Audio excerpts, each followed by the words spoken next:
ఈ ముఖ్యమంత్రి రేవంత్ రెడ్డి చేస్తున్న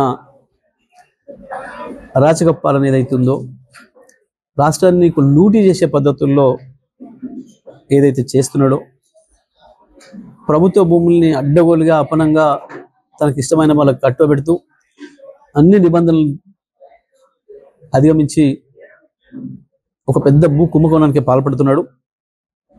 ఇది తప్పకుండా రేపు వచ్చే ప్రభుత్వాలు వచ్చిన తర్వాత, కొత్త ప్రభుత్వం వచ్చిన తర్వాత ఇది విచారించదగ్గ కేసు అవుతుంది. ఇది క్రిమినల్ కేసు అవుతుంది. ఇచ్చిన వాళ్ళు తీసుకున్న వాళ్ళు ఇద్దరు కూడా బాధ్యులవుతారు, అందులో సందేహం లేదు. ఇద్దరు కూడా జైల్లో వెళ్లాల్సిన పరిస్థితి వస్తుంది. అంత బహిరంగంగానే చేస్తున్నారు.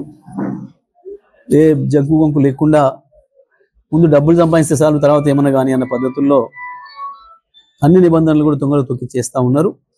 ఇప్పటి వరకు ఎప్పుడు కూడా జరగలే అటువంటిది చరిత్రలో.